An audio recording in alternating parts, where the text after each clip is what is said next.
እኛ ኃጢአት እየሰራን እግዚአብሔር ግን ይቅር ይለናል። ኢየሱስ ክርስቶስ ትናንትናም ነበረ በሰብአ ነነዌ አሁንም አለ ነገም ይኖራል። እግዚአብሔር ወይ አድነን። በማን ኃጢአት ይሆን? ወደ እግዚአብሔር መጸለያችን መልካም ነው። ነገር ግን ወደ እግዚአብሔር የምንጸልየው በፈተና ጊዜ ነው። በአንድ ሰው ምክንያት ነው ማዕበሉ እየተናወጠ ያለ። ወንድም የበድሎኛል እህቴ በድላኛለች ከማለት ይልቅ እኔ ጥፋተኛ ነኝ ወደ ቀደመው መረጋጋት ተመለሰ። በመርከቡ ያሉ ክርስቲያኖች ደስ አላቸው። ይሄ ሁሉ ጥፋት ይሄ ሁሉ በደል እያለብን ግን እግዚአብሔር ተሸክሞን ይኖራል ማለት ነው። ከላይ እስከ ታች ድረስ ማን ነው ያላጠፋ? ማን ነው ያልበደለ? የእግዚአብሔር ቃል ሁሌም አዲስ ነው።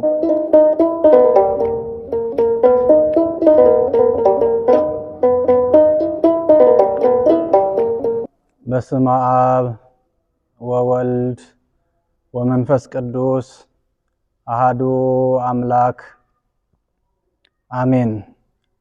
በላይ በቅዱሳን መላእክት በምድር በሰው ልጆች አንደበት ዘወትር ቅዱስ ቅዱስ ቅዱስ አሸናፊ እግዚአብሔር ተብለህ የምትመሰገን አባታችንና ፈጣሪያችን ጠባቂያችን እግዚአብሔር ሆይ ከሁሉም አስቀድመን ክብርና ምስጋና አምልኮትና ውዳሴ ላንተ ይሁን። የተከበራችሁ ሊቃውንተ ቤተ ክርስቲያን አባቶቼ ካህናት፣ ላይካነ ምስጢር ወንድሞቼ ዲያቆናት፣ የቤተ ክርስቲያን ውበቷና ጌጧ የሆናችሁ ምእመናን ሁላችሁም በወደደን ባፈቀረን በአንድ ልጁ በኢየሱስ ክርስቶስ ፍጹም ሰላም ሰላም እላችኋለሁ። እንደምን ዋላችሁ? እንደምን ሰነበታችሁ? አሜን። ልዑለ ባሕርይ አምላካችን እግዚአብሔር ከያለንበት ቦታ ጠርቶ ወደ ተቀደሰው አደባባይ ወደ ቤተ መቅደሱ የጠራን የመረጠን እንድንሰባሰብ እንድንዘምር እንድንጸልይ እንድናመሰግነው የፈቀደልን ቅዱስ አባታችን እግዚአብሔር ስሙ በድጋሚ የተመሰገነ ይሁን። ዛሬ እንደ እግዚአብሔር ፈቃድ የምንማማርበት የትምህርታችን ርዕስ የሚሆነው ትንቢተ ዮናስ ምዕራፍ 3 ቁጥር 2 ያለው ኃይለ ቃል በማንሳት እንማማራለን። ኃይለ ቃሉም እንዲህ ይላል፣ የምነግርህን ስብከት ስበክላት። ይህንን ኃይለ ቃል የተናገረው ጌታችን አምላካችን መድኃኒታችን ኢየሱስ ክርስቶስ በዘመነ ስጋዌው በሚያስተምርበት ወቅት ለነብዩ ለዮናስ የተነገረ ኃይለ ቃል ነው። ለጊዜው ለዮናስ የተነገረ ኃይለ ቃል ነው። ቃሉን እንዲያስተላልፍ ስብከትም እንዲሰብክ ወደ አንድ ቦታ የተላከበት ርዕስና ዓላማ ስላለው ነው። ፍጻሜው ግን ለእኔና ለእናንተ የተነገረ ኃይለ ቃል ነው። ክርስቲያኖች፣ ነብዩ ዮናስ ማለት የእግዚአብሔር አገልጋይ፣ የእግዚአብሔር ወዳጅ፣ የእግዚአብሔር ልጅና መልካም ቅን የሆነ ሰው ነበር። ስለዚህ እግዚአብሔር አምላክ ለዮናስ ተገለጸለት። ለዮናስ እንዲህ የሚል መልእክትም ነገረው። እግዚአብሔር አምላክ በቅዱሳኑ ላይ መንክር እግዚአብሔር በላይ ለቅዱሳን ይሁን እንዳለው እግዚአብሔር በቅዱሳኖቹ ላይ ግሩም ነው፣ ድንቅ ነው። ምስጢሩም ጥበቡም ሁሉ በሰዎች በቅዱሳን ላይ አድሮ ያስተምራል፣ ይመክራል፣ ይናገራል ይላል መጽሐፍ። ስለዚህ በዮናስ አማካኝነት የተነገረ ኃይለ ቃል ወይም የምሰብክልህና የምነግርህን ስብከት ተነስና ስበክ አለው ጌታችንና አምላካችን መድኃኒታችን ኢየሱስ ክርስቶስ። ልብ በሉ ኦርቶዶክሳውያን፣ ተናጋሪው ጌታችን መድኃኒታችን ኢየሱስ ክርስቶስ ነው። የተነገረው መልእክተኛ ወይም እንዲሆን ለዮናስ የተነገረ ኃይለ ቃል ነው። ለጊዜው ደግሞ የተነገረላቸው ሰብአ ነነዌ ለሰብአ ነነዌ የተነገረ ኃይለ ቃል ነው። ሰብአ ነነዌ በኃጢአት በበደል በክፋት ከእግዚአብሔር ሕግ ርቀው ነበር። እግዚአብሔር የሚፈልገውን ሥራ አይሰሩም ነበር። እግዚአብሔር ያዘዛቸውን መልእክት አያደርጉም ነበር። ለእግዚአብሔር የማይታዘዝ ትውልድ፣ በእግዚአብሔር ሕግ የማይኖር ትውልድ፣ በሥርዓቱና በአምልኮ የማይኖር ትውልድ፣ በቅዱሳት መጻሕፍት የማይመራ ትውልድ፣ በአባቶቹ መልእክትና ትምህርት የማይመራ ትውልድ እንደሚጠፋ መጽሐፍ ቅዱስ ይነግረናል። ይሄ ነው አሁንም እየሆነ ያለው። ስለዚህ ዮናስ ወዴት ተላከ ብለን ስንመለከት በትንቢተ ዮናስ ምዕራፍ 2 ቁጥር 1 ጀምረን ያለው ኃይለ ቃል ስንመለከት ነብዩ ዮናስ በነገራችን ላይ 4 መጻሕፍት ጽፏል፣ ወይም ደግሞ 4 ምዕራፎች ያሉት ትንቢትን ጽፏል። አንደኛ፣ ሁለተኛ፣ ሶስተኛ፣ አራተኛ ማለት ነው። ስለዚህ በሁለተኛ መልእክቱ ላይ ሁለተኛ ምዕራፉ ላይ በጻፈው ኃይለ ቃል እግዚአብሔር ነነዌ እንድትጠፋ አይፈልግም። እግዚአብሔር የሰው ልጆች ድህነት እንጂ ሞትን አይፈልግም። ሰዎች የራሳቸው ሞት ያቀላጥፋሉ። ሰዎች ራሳቸው እንዲሞቱ ራሳቸውን ይፈቅዳሉ።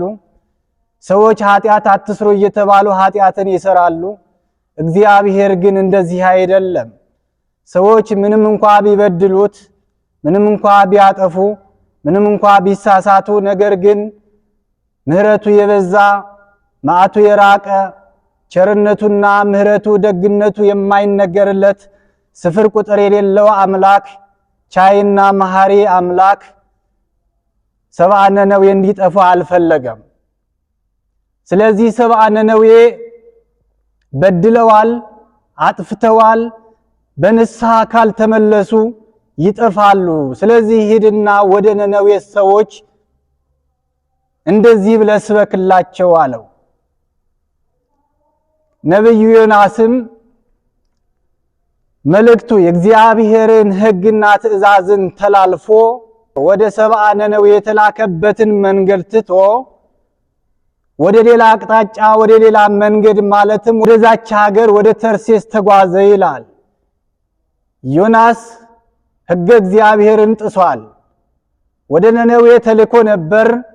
ሰብአ ነነዌ እንዳይጠፉ፣ ሰብአ ነነዌ በድለዋልና በንስሐ እንዲመለሱ፣ ትልቁና ዋናው ሊድኑበት የሚችሉት በንስሐ ነውና ወደ ንስሐ ሕይወት እንዲመለሱ ንገራቸው ብሎ መልእክት ሲነግረው፣ ነገር ግን ዮናስ ይህንን አላደረገም።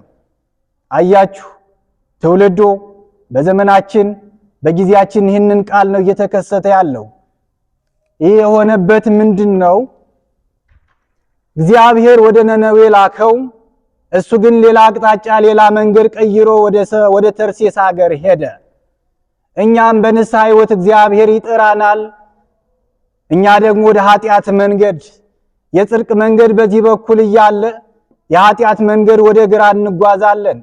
እሱ በንስሐ ሕይወት ተመላለሱ ይላል፣ እኛ በኃጢአት መንገድ እንጓዛለን። ዮናስ ወደ ተርሴስ ሀገር ተጓዘ፣ እግዚአብሔርን አስቀየመ። በጉዞም ላይ መከራ ደረሰበት። በአንዲት መርከብ ላይ ብዙ ሕዝብ ባለበት መርከብ ተሳፈሩ። ያ መርከብ በባህር ላይ እየተጓዙ እያለ ታላቅ ነፋስ፣ ታላቅ ንውጽውጽታ ሆነ ይላል የእግዚአብሔር ቃል። ማዕበል ተነሳ፣ ሊያሰጥማቸው ማዕበሉ ተነሳ። ስለዚህ ያለን አማራጭ ምንድነው ብለው ሰው ሲያገኝ ይደሰታል፣ ሲያጣ ያለቅሳል። በንስሐ ሕይወት ሲመላለስ ደስ ይለዋል፣ በበደል ሲወድቅ ያለቅሳል። ሲያገኝ ደስ ይለዋል፣ ሲያጣ ደግሞ ያማረራል እግዚአብሔር። ዮናስ አታድርግ የተባለው ነገር ወደ ሰብአ ነነዌ ተልኮ እያለ ወደ ተርሴስ ሀገር ሄደ። ምን አገኘው? ጥፋት አገኘው፣ በደል አገኘው። ማዕበሉ ተናወጸ፣ መርከቡ ተናወጸ፣ ልትወድቅ ተቃረበች፣ ልትገለበጥ ተቃረበች። አያችሁ ክርስቲያኖች፣ የእግዚአብሔርን ቃል የማይሰማ ትውልድ፣ ቅዱሳት መጻሕፍትን የሚነግሩት የማይሰማ ትውልድ፣ በዚሁ መንገድ እንደሚጠፋ ከዮናስ መማር ይቻላል። አሁንም ሌላ አማራጭ የላቸውም። ሰው ሲጨንቅ ወደ እግዚአብሔር ይሮጣል፣ ወደ እግዚአብሔር ይጸልያል። ወደ እግዚአብሔር መጸለያችን መልካም ነው። ነገር ግን ወደ እግዚአብሔር የምንጸልየው በፈተና ጊዜ ነው? በሐዘን ጊዜ ነው? በማጣት ጊዜ ነውን? አይደለም። በማግኘት ጊዜ፣ በደስታ ጊዜ፣ በሐዘን ጊዜ፣ በማንኛውም ጊዜ፣ በሌሊትም በቀንም በማታም በሌሊትም እግዚአብሔር ማመስገን ይኖርብናል።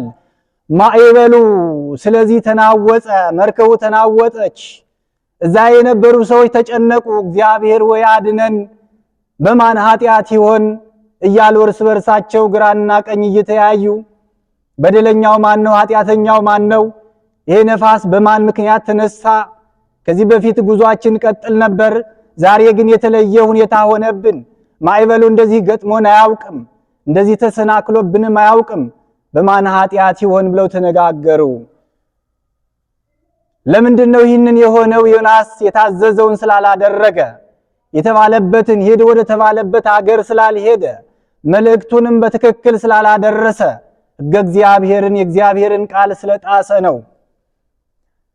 እነዚህ ሰዎች ምን አደረጉ? ማዕበሉ ሲናወጥ ዮናስ በደለኛ መሆኑ፣ ኃጢአተኛ መሆኑ፣ መጀመሪያ እግዚአብሔር አድርግ ያለኝን ሂድ ያለኝን ወደ ነነዌ ከተማ ወደ ታላቋ ከተማ ወደ ነነዌ መሄድ ሲኖርብኝ፣ ነገር ግን ወደ ተርሴስ ሀገር ወደ ሌላኛው መንገድ ሄድኩ። ይህ የእግዚአብሔር ሕግ አይደለም፣ ሕገ እግዚአብሔር ጥሻለሁ ብሎ ተጸጸተ፣ አለቀሰ። ዕጣ ተጣጣሉ ነው የሚለው። ዕጣ ከመጣጣላቸው በፊት ግን ማን ይሆን? በአንድ ሰው ምክንያት ነው ማዕበሉ እየተናወጠ ያለ። መርከቡ ሊጥለን ነው፣ ስለዚህ ምን እናድርግ እየተባባሉ እያለ በሉን የኔ ኃጢአተኛው ወደ ባህር ጣሉኝ አለ ዮናስ። ማን ነው ታዲያ ክርስቲያኖች እኔ በድያለሁና በንስሐ ሕይወት ልመለስ፣ እኔ ጥፋተኛ ነኝና ይቅር በሉኝ የሚል ትውልድ አለ? አሁን እየታየ ያለው ዮናስ ራሱን ዝቅ አደረገ። ዮናስ ይቅርታን ጠየቀ። የመጀመሪያ ጥፋቴና በደሌ ይበቃል፣ አሁን ግን በድያለሁ፣ እኔን ጣሉኝ ወደ ማዕበሉ አለ። ወደ ባህሩ ጣሉኝ፣ ከዛ ሰላም ትሆናላችሁ አለ።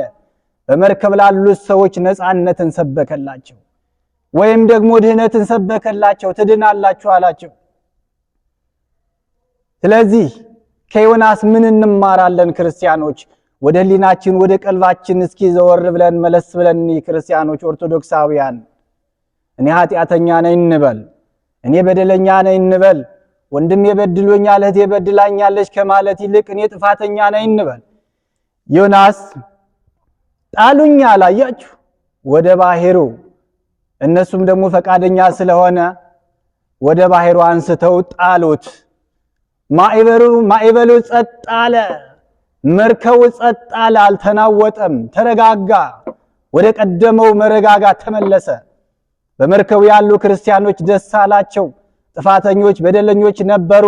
ነገር ግን እግዚአብሔር መሐሪ መሆኑ ታጋሽ መሆኑን እንዳላጠፋቸው አይተው ከክፋታቸው ተመለሱ። እነማን? በመርከብ ያሉት ሰዎች። ዮናስም ወደ ባህር ተጣለ። ባህር ላይ እግዚአብሔር አጥፍተሃል በድለሃል ብሎ ዮናስን አልተጣላውም። እኛ ከእግዚአብሔር እየራቅን እግዚአብሔር ይቀርበናል። እኛ ኃጢአት እየሰራን እግዚአብሔር ግን ይቅር ይለናል። የእግዚአብሔር መሐሪነት ይህ ነው። እኛስ አይደለም ወንድማችን በድሎ አይደለም እህታችን አጥፍታ ምንም እንኳን ሳያጠፉ ምክንያት ምን ሆነባቸው ለኃጢአት የምንዳርጋቸው ለሞት የምንዳርጋቸው እንቅፋት የምንሆንባቸው የምናሳድዳቸው ስንት ሰዎች አሉ። እስኪ ወደ ጎረቤት ወደ መንደር ወደ አካባቢያችሁ ወደ ህሊናችሁ ተመለሱ። እስኪ ስንቱ ሰው አስቀየማችሁ? ስንቱ ሰው በደላችሁ? ከስንቱ ሰው ጋር ይቅርታ ተባባላችሁ? አያችሁ፣ ዮናስ አጠፋ፣ በደለ። ወደ ተላከው አገር አልሄደም፣ ወደ ሌላ መንደር ሄደ። ማዕበል ተነሳበት፣ ወደ ባህር ጣሉት። ማዕበሉም ጸጥ አለ፣ ሰዎችም ተረፉ። እሱ ግን አሳው ሊውጠው ነበር። ያ አሳም እግዚአብሔር ለዮናስ አዘጋጀለት። አሳው አፉን ከፍቶ ልክ እንደ መርከቡ አስቀመጠው በሆዱ ውስጥ። የእግዚአብሔር ቸርነት ይሄ ነው። እንግዲህ በድሎኛልና ልበድለው አላለም። የላኩት ወደ ሌላ ሀገር ነውና ወደዚህ ሄዷል። ስለዚህ ከሕጌ ከሥርዓቴ ውጭ ሆኗልና ላጥፋው አላለም። ቻይ ስለሆነ መሐሪ ስለሆነ ርኅሩህ ስለሆነ ደገኛ አባት ነው ያለን ክርስቲያኖች። ደስ ይበለን። እስኪ እልል ብላችሁ እግዚአብሔርን አመስግኑ። አያችሁ፣ ይሄ ነው። በአሳ አንበሪ ውስጥ ዮናስ ተቀመጠ። 3 መዓልት 3 ሌሊት በባህሩ ላይ ተቀመጠ። በአሳ አንበሪ ሆድ ማለት ነው። በዛ በአሳ አንበሪ ሆድ ተቀመጠ። ስንት ቀን? 3 መዓልት። ስንት ሌሊት? 3 ሌሊት። አያችሁ፣ ይሄ የምን ምሳሌ ይመስላችኋል? ይሄ ብሉይ ኪዳን የዮናስ ምሳሌ። ዮናስ 3 ሌሊት 3 መዓልት በከርሰ አሳ አደረ። ክርስቶስ ደግሞ በከርሰ መቃብር 3 ሌሊት 3 መዓልት ተቀመጠ አደረ። አዲስ ኪዳንና ብሉይ ኪዳን በእነዚህ ይመሳሰላል። ከዚህ በኋላ ዮናስ ያ አሳ ዮናስን ተፍቶ በ3ኛው ቀን ከባህር አውጥቶ ወደ የብስ ጣለው። ወጣና ወደ ጉዞውን ሲጀምር አሁንም እግዚአብሔር ለሁለተኛ ጊዜ የእግዚአብሔር ቃል ወደ ዮናስ እንዲህ የሚል መጣ። ዮናስ ልጄ ሆይ፣ አገልጋዬ ሆይ፣ መልእክተኛዬ ሆይ ወደ ነነዌ ሰዎች ወደዛች ታላቅ ከተማ ልጠፋ ሞት አፋፍ ላይ ያለችው ጫፍ ላይ የደረሰችው የተቃረበችው አገር እንድታድን ንስሐ እንዲገቡ ወደዛች ሀገር ልኬ ነበር፣ አላደረክም። አሁን ግን ለሁለተኛ ጊዜ እንደዚህ እልሃለሁ፣ ወደ ቀደመችው ሀገር ወደ ሰብአ ነነዌ ሂድ፣ እንደዚህ ብለህ ንገራቸው አለው። አቤት ጌታዬ አምላኬ መድኃኒቴ ሄዳለሁ ብሎ ታዘዘና ወደ ነነዌ መንደር ሄደ። ጉዞውን ቀጠለ። ወደ ሰብአ ነነዌ ዮናስ ገባ። አዋጅ አወጀ፣ ለንጉሱ ነገረው። በጊዜው የነበረ ንጉሥ ሰናክሬም ይባላል። ለሰናክሬም ነገረው። ሰናክሬምም ማቅ ለበሰ።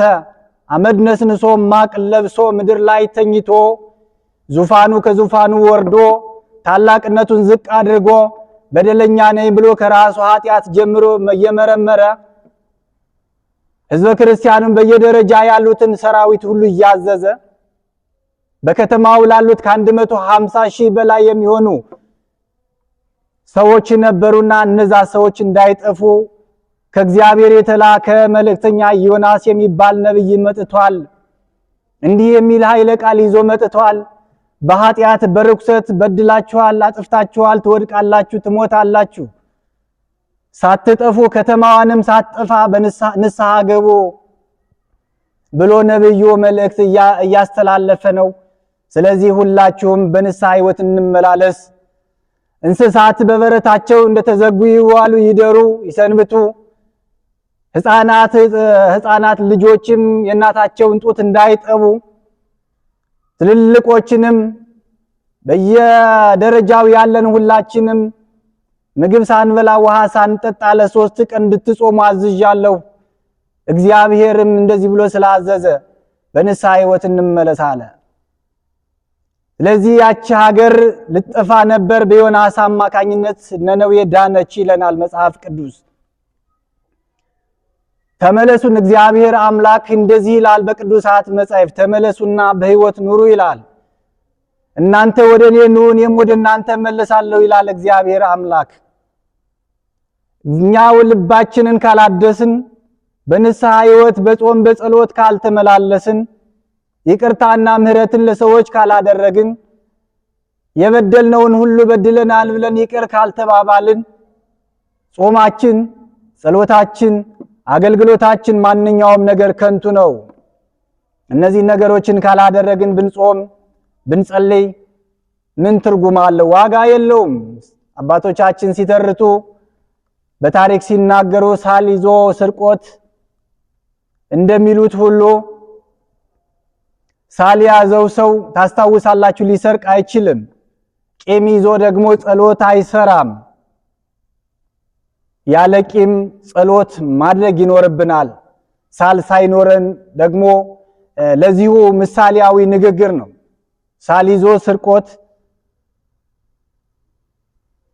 እያለ መጽሐፍ ቅዱስ ይነግረናል ማለት ነው። አሁን ግን ከነሳላችን ከነኃጢአታችን ከነስርቆታችን እግዚአብሔርን እንሰርቃለን፣ ሰዎችን እናስቀይማለን፣ በበደል በኃጢአት ወድቀናል። ይህ ሁሉ ነገር ክፋት ሁሉ ተሸክመን ግን ከእግዚአብሔር ጋር እየኖርን ነው። አሁን ትልቁ መፍትሄ በንስሐ ሕይወት እንመለስ ነው። ሰብአ ነነዌ የተረፉ ዳኑ። ክብርና ምስጋና አምልኮትና ውዳሴ ለአምላካችን ይሁን። እሱ የሚሳነው ነገር የለም። እንዲጠፉ እኮ አልፈለገም። ሰዎች ብንሆን እንኳን ሞት አፋፍ ላይ ያሉ ወንድሞቻችን ወገኖቻችን ይቅርና በሕይወት መንገድ ያሉ ከበረቱ ለማውጣት በኃጢአት እንዲወድቁ ከሕገ እግዚአብሔር እንዲርቁ ብዙዎች እንቅፋት ምንሆን ሰዎች አለን። እግዚአብሔር ግን ሰብአ ነነዌን አተረፋቸው በዮናስ አማካኝነት በዮናስ ስብከት። አዎ የምሰብክልህን ስብከት ሂድና ስበክ። እግዚአብሔር ነው ይህንን ኃይለ ቃል የተናገረው። አሁንም ከሰብአ ነነዌ እያልን ብዙ ጊዜ እናወራለን። ሰብአ ነነዌ ስለ ሰብአ ነነዌ እንጨነቃለን። ሰብአ ነነዌ ጾመው ነበር፣ ጸልየው ነበር፣ ሊጠፉ ነበር፣ እግዚአብሔር አተረፋቸው እንላለን። እኛስ ከሞት አፋፍ አይደለም ያለነው ክርስቲያኖች? በሕይወት መንገድ ነው ያለነው። በኃጢአት በዘረኝነት በክፋት በጦርነት በልዩ ልዩ አገልግሎት በልዩ ልዩ ተሳትፎ በክፋት እንደዚህ ወድቀናል። ከዚህ ሁሉ ኃጢአታችን እንመለስ እስኪ ወደ እግዚአብሔር። እኛ ወደ እግዚአብሔር ካልተመለስን እግዚአብሔር ወደኛ እንዴት ሊመለስ ይችላል? በድያለሁ፣ አጥፍቻለሁ፣ አምላኬ ይቅር በለኝ ካላልነው እንዴት ይቅር ይለናል? ይሄ ሁሉ ጥፋት ይሄ ሁሉ በደል እያለብን ግን እግዚአብሔር ተሸክሞን ይኖራል ማለት ነው። እንግዲህ የብሉይና የሐዲስን የብሉይ ኪዳን ምሳሌዎችን ወይም ደግሞ በዮናስ ጊዜ ዮናስ የክርስቶስ ምሳሌ ነው። 3 ሌሊት 3 መዓልት በከርሰ መቃብር ላይ አደረ። ክርስቶስም 3 በከርሰ አሳ አንበሪ አደረ። ክርስቶስም በመቃብር ላይ 3 ሌሊት 3 መዓልትን አደረ። ይሄ ምሳሌው ነው። ሌላው ሰብአ ነነዌ እንዳይጠፉ ወይም ደግሞ መርከብ ላይ ለነበሩት ሰዎች ዮናስ ምን ሆኗቸዋል ስንል ሕይወትነትን ሰጥቷቸዋል።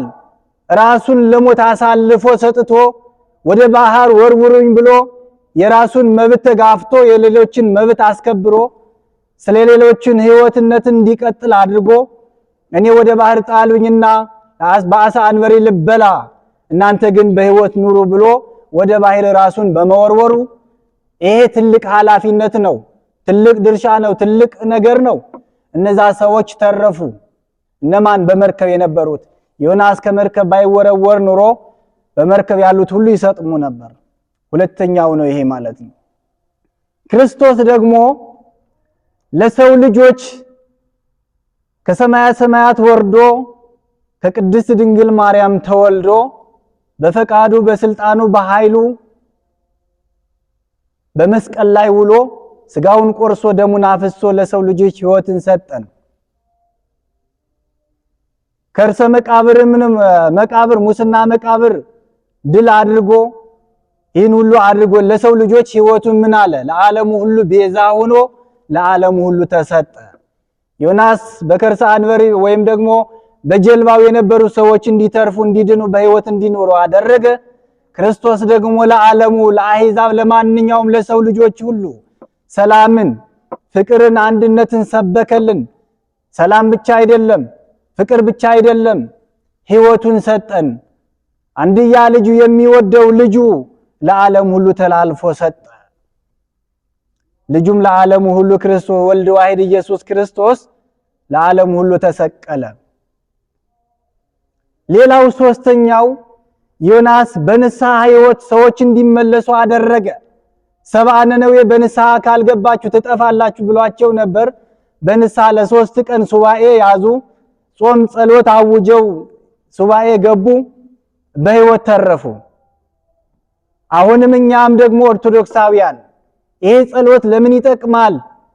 በብሉይ ኪዳን የነበረ ጸሎት፣ በኦሪት የነበረ ጸሎት፣ የዮናስ ጸሎት ሰብአ ነነዌ ጸለዩት። ለሰብአ ነነዌ ነው የሚያገለግለው እንጂ ለኛ ለሐዲስ ኪዳን ምን ይጠቅመናል? እነሱ ስለጸለዩ ስለጾሙ ተርፈዋል፣ እኛስ ወደዚህ መጥቶ ከኛ ጋር ምን ያገናኘዋል የሚሉ ሰዎች አሉ። ያ ጾም ያ ሥርዓት የተሰራልን ትናንትና እንደነበረ ጾም ዛሬም እንዳለ ነገም እንደሚኖር ያስረዳናል። ታዲያ አሁን ነነዌ እኛ እየጾምን ነው ወይ? ይህ ጾም ለማን ነው? ለሰብአ ነነዌ ብቻ ነው? እውነት እናውራ ከተባለ ከሰብአ ነነዌ የበለጠ ኃጢአት ኢትዮጵያ እየሰራች አይደለምን? ከሰብአ ነነዌ የበለጠ ዘረኝነት መከፋፈል እየሰራን አይደለምን? ከላይ እስከ ታች ድረስ ማን ነው ያላጠፋ? ማን ነው ያልበደለ? ማን ነው ያልተሳሳተ? ሁሉ አረየ ወህውረ አለው እንዳለው መጽሐፍ ሁሉም ተሳስቶ በአንድ ላይ በደለ፣ ሁሉም በአንድ ላይ ተሳስቶ አጠፋ እንዳለው ሁላችንም በድለናል። እስኪ ወደ እግዚአብሔር እንመለስ። ሰብአ ነነዌ ነበረ። ለሰብአ ነነዌ የተለመነ አምላክ፣ የሰብአ ነነዌ ጩኸትና ልመና ጸሎት የሰማ አምላክ እኛንም አሁን ይሰማናል። ትናንትና የነበረ አምላክ ነው፣ ዛሬም ያለው አምላክ፣ ነገም የሚኖረው አምላክ ይሄ አምላክ ነው። ሌላ አምላክ አይደለም። ሌላ አምላክ ቢሆን ኑሮ ትናንትና የነበረው አምላክ ሌላ ነው፣ ዛሬ አይሰማኝም ማለት እንችል ነበር። ነገር ግን በዘመናት የሸመገለው አምላክ ኢየሱስ ክርስቶስ ትናንትናም ነበረ በሰብአ ነነዌ፣ አሁንም አለ፣ ነገም ይኖራል። ወደዚህ አምላክ እስኪ እንጩህ፣ እባካችሁ ተመለሱ እያለን ነው። በንስሐ ሕይወት ካልተመላለስን፣ በጾም በጸሎት እግዚአብሔርን ካልጠየቅ ነው ሁላችንም እንጠፋለን። አሁንም እንደ ሰብአ ነነዌ እንዳንጠፋ ሊቃውንትን እግዚአብሔር አዘጋጀልን። መምህራንን ሂዱና አስተምሩ እያለ ነው። መምህራን ብዙ ጊዜ ያልተናገሩበት ጊዜና ሰዓት የለም። ሊቃውንት የማያስተምሩበት ዘመን የለም። ቅዱሳት መጻሕፍት የማይነግሩን ዘመንና ጊዜ የለም። ነገር ግን ስለ ዮናስ ስብከት ብዙ ተማርን። ስለ ሰብአ ነነዌ ከሰብአ ነነዌም ተምረናል። አሁንም እየተማርን ነው። በብሉይ ኪዳን በሐዲስ ኪዳን ከጥንትም ዛሬም ነገም ሁል ጊዜ እግዚአብሔር ቃል አዲስ ነው። ማለዳ ማለዳ ቃል አዲስ ነው እንዳለው የእግዚአብሔር ቃል ሁሌም አዲስ ነው። ነገር ግን እኛ ልባችን አድሰናል ወይ? በንስሐ ሕይወት ተመላልሰናል ወይ? አልበደልንም ወይ? ለምን? ስለዚህ ወደ ኃጢአታችን ከኃጢአታችን ተመልሰን በንስሐ ሕይወት እንመለስ። ወደ ማን? ወደ እግዚአብሔር። የምሰብክልህን ስብከት ሂድና ስበክ። ትንቢተ ዮናስ ምዕራፍ 2 ቁጥር 1 ጀምሮ ያለ ኃይለ ቃል ነው። በነበረን ጊዜ ሁሉ የአምላካችን የእግዚአብሔር ስሙ የተመሰገነ ይሁን። እናቱ እናታችን ወላዲተ አምላክ አማላጃችን እናታችን ከድቅድቁ ጨለማ ወደ ትልቁ ብርሃን የተሸጋገርንባት፣ ከሞት ወደ ሕይወት ያደግንባት፣ ከሲኦል ወደ ገነት የወጣንባት ሕይወታችን ምሳሌ የሆነችው ንጽሕተ ንጹሐን ቅድስተ ቅዱሳን ድንግል ማርያም ስሟ የተመሰገነችና ከፍ ከፍ ያለች ትሆንልን። ቅዱሳን መላእክትን በሰጣቸው ጸጋና ክብር ሁሉ ምስጋና ይድረሳቸው። እኛም ሰሚዎች ብቻም ሳንሆን ሰምተን 30፣ 60፣ 100 ያማረ ፍሬ እንድናፈራ ቅዱስ ፈቃዱ ይሆንልን። ጾማችንንም የበረከት የስሬት የድህነት ጾም ያድርግልን። ቅዱስ ሥጋውና ክቡር ደሙን ተቀብለን መንግስቱ እንድንወርስ የእርሱ መልካም ፈቃዱ ይሁንልን። ወስብሐት ለእግዚአብሔር። ይቆየን።